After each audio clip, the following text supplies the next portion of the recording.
C'est un immense palais qui ne se dévoile que par les airs car il est tenu secret.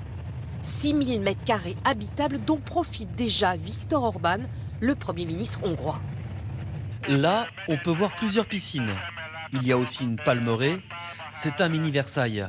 Un Versailles à la campagne. Grâce à son brevet de pilote, ce député d'opposition documente sans relâche l'avancement des travaux. Il y a repéré un tunnel et un garage souterrain pour entrer dans le domaine incognito. Une gigantesque bibliothèque et une immense salle des fêtes.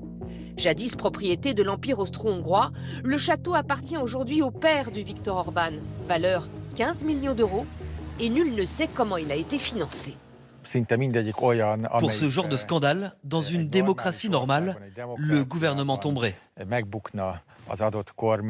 Officiellement, Viktor Orban n'est pas riche, mais ses proches le sont. Son gendre, par exemple, possède ce château transformé en espace de réception.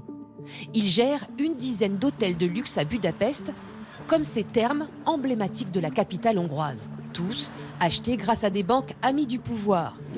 Quant à son père, il s'est enrichi en fournissant la pierre des grands chantiers publics. Mais Viktor Orban l'assure, il n'y est pour rien. Chez nous, on ne se mêle pas des affaires de famille.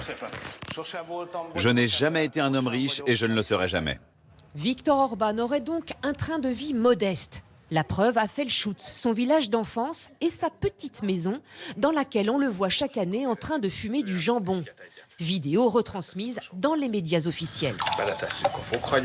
Mais comme le Premier ministre adore le foot, il a fait construire juste à côté un gigantesque stade de 5000 places, alors que Felschutz ne compte que 1500 habitants.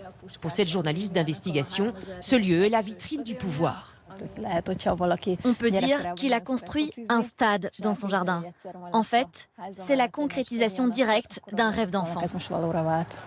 Quant aux habitants du village, ils sont ravis d'être si bien traités. C'est joli, bien sûr. Ça le fait bien. Ça a rendu le village célèbre au niveau international. J'ai été embauché dans le stade comme agent de sécurité. C'est un très beau stade. D'où vient l'argent? En partie de fonds européens. À Felschutz, ce lac artificiel a été financé par Bruxelles ainsi que ce petit train touristique plutôt vide, 5 millions d'euros pour cet aménagement.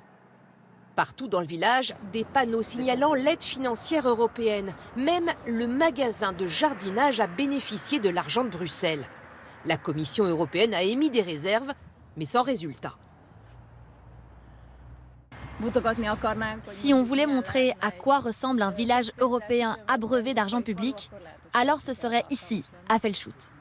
Autre source d'enrichissement, le lac Balaton, destination préférée des Hongrois. Des dizaines d'établissements de luxe ont été vendus à prix d'amis aux proches de Viktor Orban. Exemple, cette marina jadis publique, devenue propriété privée cédée par l'ancienne mairie. La nouvelle équipe municipale d'opposition s'indigne. Ça a été acheté à un prix bien inférieur au marché. Et en plus, ça a été pris au patrimoine public. Maintenant, c'est devenu inabordable pour les locaux car c'est trop cher. C'est du brigandage, du vol. Tous les campings municipaux autour du lac ont été rachetés par des amis du Premier ministre hongrois. À la place, des résidences de luxe qui seront revendues à prix d'or. Et depuis 10 ans, la Commission européenne dénonce des appels d'offres sans compétition. La justice hongroise n'a jamais réellement enquêté sur ces enrichissements suspects, mais Bruxelles a bloqué une partie de l'argent destiné à Budapest pour pousser Viktor Orban à respecter les règles européennes.